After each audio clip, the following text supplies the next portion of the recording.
আসসালামু আলাইকুম। এটা ইমিগ্রেশন সংক্রান্ত নিউজ। একজন মহিলাকে গ্রেফতার করছে পুলিশ। বলছে women use wigs to sit citizenship test for the cash. টাকার বিনিময়ে সিটিজেনশিপ টেস্ট 2 নম্বরের সিটিজেন টেস্ট দেওয়ার কারণে একজন মহিলাকে গ্রেফতার করেছে। A second women has been arrested, দ্বিতীয় জনকে গ্রেফতার হয়েছে for the illegally using array of weeks and disgrace to sit UK citizenship test. UK একজন ক্লায়েন্টের পক্ষে পয়সা নিয়ে একজন মহিলা পরচুলা ব্যবহার করে এবং ছদ্মবেশে তারা মানে সিটিং টেস্ট সিটিজেনশিপ টেস্টে বসছে। এটা দ্বিতীয় উইমেন পুলিশ গ্রেফতার করেছে। হোম অফিস বলছে যে 42 ইয়ার্স ওল্ড উইমেন, 42 বছরের একটি মহিলা who is not been name করা হয় নাই, মানে অ্যারেস্টেড ইয়েস্টারডে, গতকাল গ্রেফতার করা হয়েছে। রেইড অন দি প্রপার্টি ডার্টফুড, এবং এটা ডার্টফুডের একটা প্রপার্টিতে একজন মহিলা পয়সা দিয়ে আরেকজনের সিটিজেনশিপ টেস্ট দেওয়ার জন্য অভিযোগে তাকে গ্রেফতার করছে। ডার্টফুডে তার বয়স 42।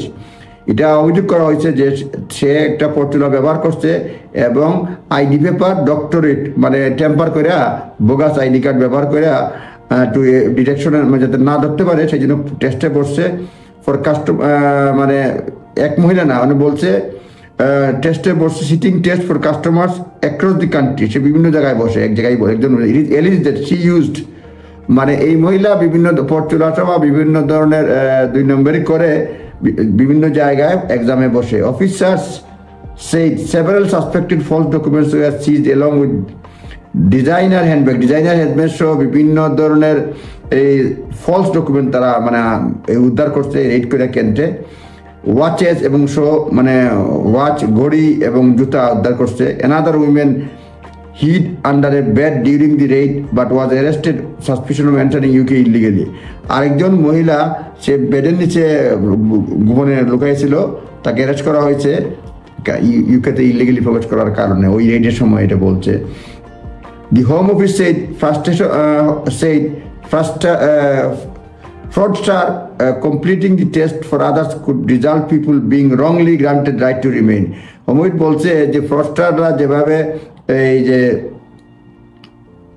টেস্টে বসতেছে এটা রংলি মানে গ্রান্ট করা, যার ফলে রংলি যেসব মানুষ মানে থাকার কথা না তারাই এখানে থাকতে যাচ্ছে। এই কারণে case comes weeks after another woman was arrested in Enfield. এটা এই দ্বিতীয় অ্যারেস্টটা আসছে আরেকটা ঘটনার পরে, যেখানে এনফিল্ডে একজন মহিলা গ্রেফতার হয়েছে north London, suspicion of sitting test for 14 paying glass. একাই 14 জনের জন্য পরীক্ষা দিছে।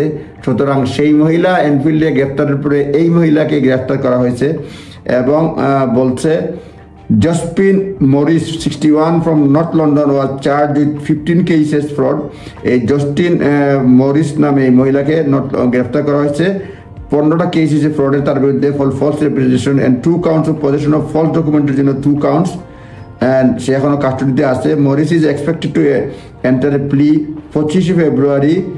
স্ন্যাচবুক ক্রাউন কোর্টে সে প্লি এন্টার করবে। Life in the UK test is a requirement for anyone to seeking to obtain indefinite leave to remain in the UK or naturalization as a British. Life in the UK test দিতে হয় কারণ indefinite leave to remain বা সিটিজেনশিপের জন্য। এই হচ্ছে news. অর্থাৎ দ্বিতীয় মহিলা গ্রেফতার হয়েছে ফলস আইডেন্টিটি ডকুমেন্টের জন্য, পয়সা দিয়ে আরেকজনের জন্য পরীক্ষা বসার জন্য। প্রথম জনকে 14 জনের পরীক্ষা দিতে মানে অভিযোগ রয়েছে, আর দ্বিতীয় জন এখনো বেরোচ্ছে। আর কয়েকজনের হয়তো পয়সা দিয়ে করেছে আর কি, অনেক ফলস ডকুমেন্ট পাওয়া গেছে। এই হচ্ছে আপডেট। ভালো থাকবেন, ধন্যবাদ, আসসালামু আলাইকুম।